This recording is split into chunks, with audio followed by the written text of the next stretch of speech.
across the Aegean Sea is an island which played a significant part in the lives of the ancient Greeks. Kos was a destination for the sick who wanted to be healed. What began here thousands of years ago continues to play a significant part in our lives today. For this is the birthplace of Hippocrates, the father of modern medicine. He believed in clinical observation, logical analysis, and the healing power of nature. He believed in putting the patient at the center of the diagnosis. He believed in diet, he believed in a healthy environment, and above all, he managed to tell people that it wasn't their fault that they were ill. It wasn't a punishment from the gods. It was simply because the body was sick. So he managed to separate completely religion and medicine for the first time ever. To this day, many doctors still take the Hippocratic Oath before they practice medicine. They say Hippocrates, though mortal, is descended from the god of healing, Asclepius. Manolis, a local historian, is taking me to the Asclepion, a sort of health spa and healing sanctuary. Some scholars say that in fact Asclepius was the first real doctor. He was human. And after being so good and so perfect in medicine, after he died, they make him a god. Oh, I see. And they invented the myth. That's very rare, isn't it? To be made a god. Yes, it's very rare. And Hippocrates, who is a descendant from Asclepios, is the 18th descendant of the god himself, of Asclepios. So medicine running in the family. Yes, exactly. That was the way. Yes. There were hundreds of Asclepions in ancient Greece. But now, looking at these abandoned ruins, it's quite difficult to imagine them buzzing with life. There should be in more than one terraces, so in most cases there would be 3. So we're on the... Is this the first terrace Yes, here? this is the first terrace, which was devoted to the body. The second one would be devoted to the soul, and the third one to the spirit. Body, soul, spirit. And here we would have the rooms for the patients, all surrounding the first terrace. So like a great sort of hospital laid out Yes, here? exactly, exactly. Also, they've chosen the most beautiful position. It was a prerequisite to have a unique location. And presumably a prerequisite to have water. Yes, exactly. Very interesting statuette up at the top. It looks like Pan or something. Exactly. The small god of the woods. Half a goat, half a human. I think he's playing a pipe. Exactly, the pan pipe. The Pan pipe. It's like the Green Man. We have the Green Man in England, who's very like Pan. He lived in the woods. He had no sort of morals as we have them. Everything was fine. All right. All animals were good, all this was good, you take that, it's yours, it doesn't matter, I have it. I'll leave you, I love you, I leave you. He had no morals. Something like the 70s. Something like the 70s, actually, with pan Sharing pipes and letting the hair go. Having fun, celebrating. Above the hospital stood the temples, so that patients could worship their gods and show their gratitude. People therefore came here with a sense of absolute purpose. They came because they were ill or they wanted to get well, but they knew they had the faith already. They knew their God was here. Yes. They would bring what? What would they offer? They would expect you to bring something, for example, an animal. Yeah. You didn't have any money. You could always find some nuts, some milk. In most cases, the animal would be killed, cut, the intestines would be burnt. So the smoke will go up to the gods from Olympus and they would be pleased that you're remembering them. But the rest of the animal would be eaten. The ancient Greeks realized they couldn't be healed through worship alone. So through incredible foresight, they also built a medical school inside the grounds of the temple to teach the science of Hippocrates. Here it would be something like a podium. The teacher would be here teaching them the lesson. Hippocrates was the first one to cry out and say that there is never an illness without a natural cause. Before him, they believed very much that the gods were given the illnesses. Hippocrates said, I respect the gods, but I'm sorry, there is never an illness without a natural cause. He went so far that until the 19th century, his books were still being studied worldwide. So here we are at the third terrace. Just like today, sadly not all illnesses could be healed. So on the third terrace was a temple where those about to die could give their soul and spirit to the gods. Yes. And what did it look like? It looked like something that you wouldn't want to miss and something that would make you feel so humble, so small, Yeah. that by giving your soul to the God, you were sure that you would be healed. This was majestic, enormous, Exactly. dominating this hillside. Exactly.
Sunrise on Kos.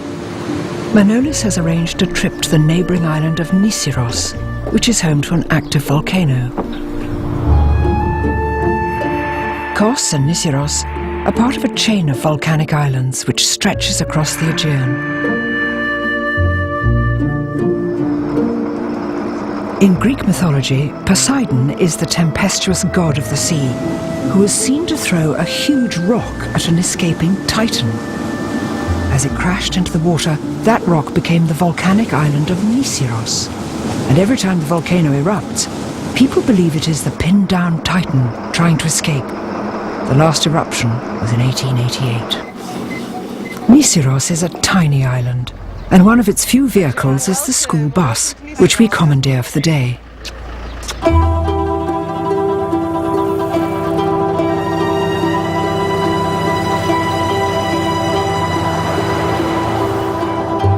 The volcano with its 5 craters covers almost half the surface area of the entire island. Stephanos is the biggest of the 5 craters.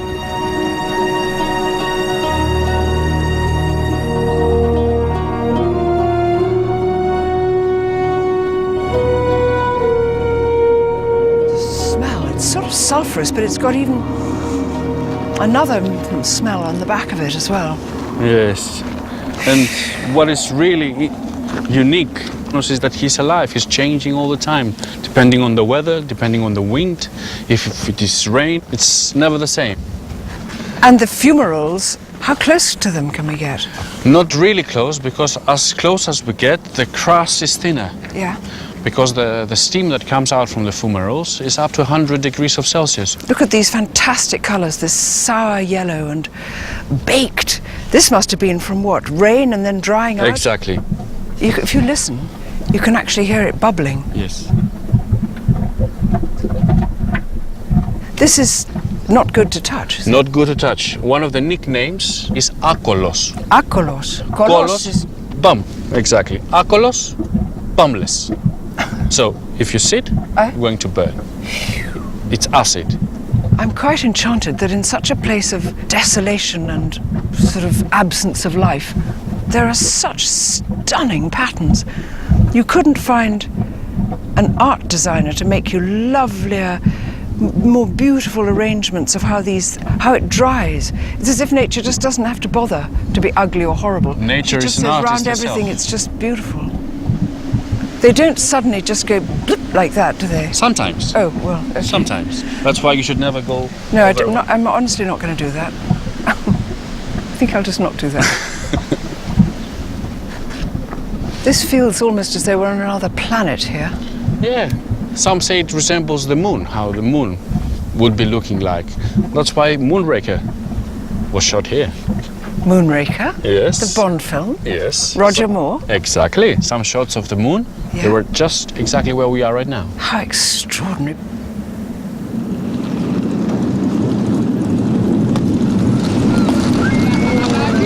We're catching the ferry to Patmos. We've got about 10 minutes to get all this stuff on. I can't tell you how much stuff we travel with. I haven't got a ticket. I've got a 10.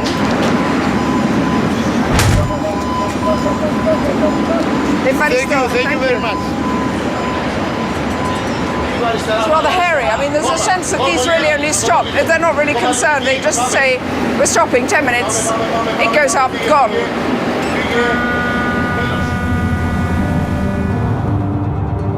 The ferry from Kos to Patmos takes just an hour and a half, stopping equally briefly at the islands of Kalymnos, Leros and Lipsi.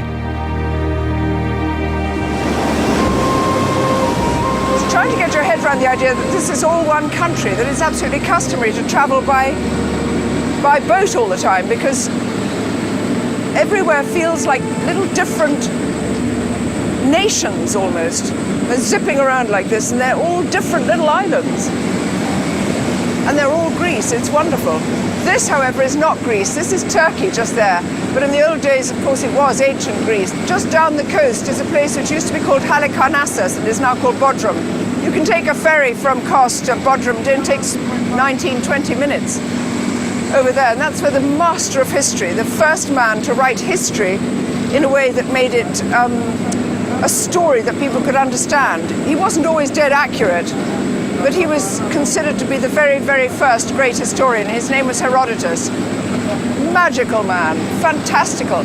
I love people who, when they can't really get all the facts, just make it up. I think we do probably the same today, actually.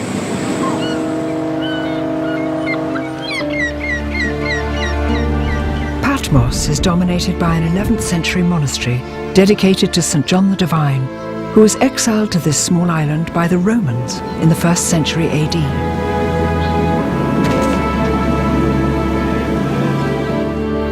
It was while living here in isolation in a cave that he dictated the last book of the New Testament, Revelations, to his faithful assistant.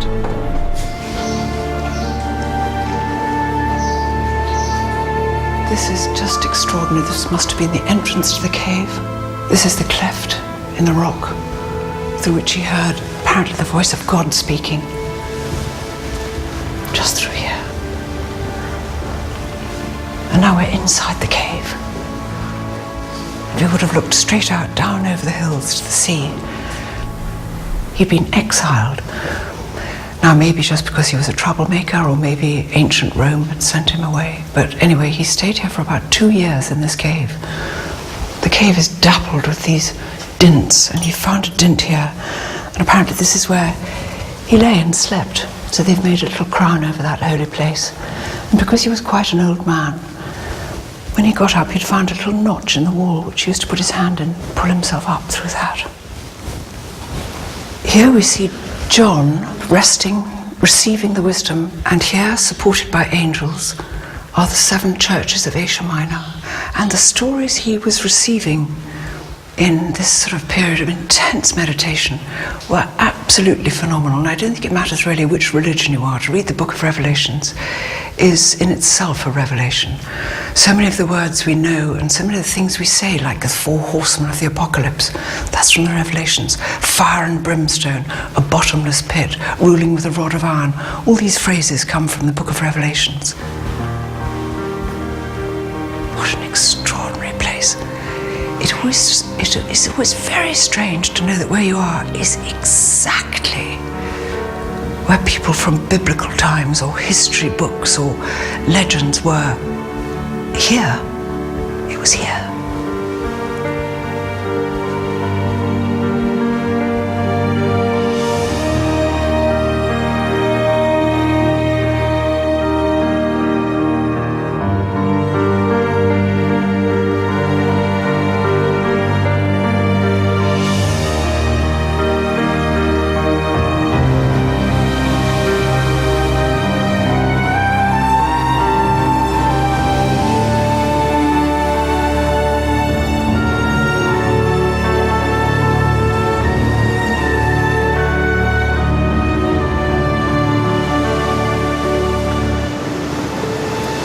It's the evening now and we're just heading towards Athens, and it's the end of this extraordinary journey around some of these islands in Greece.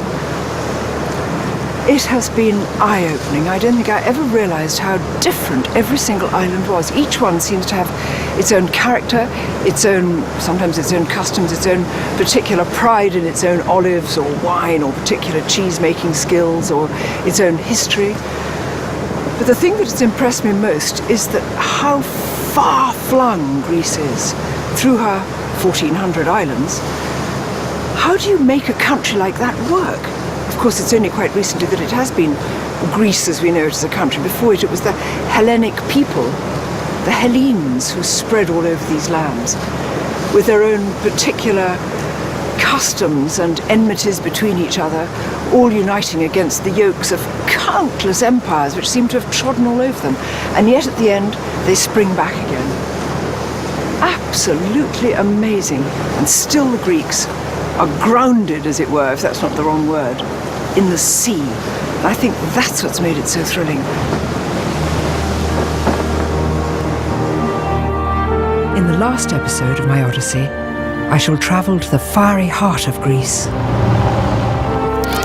Whoa, little boys! Oh my God, it's just strangely scary. Climb halfway to heaven to visit the gods on Mount Olympus and see monasteries suspended in the air.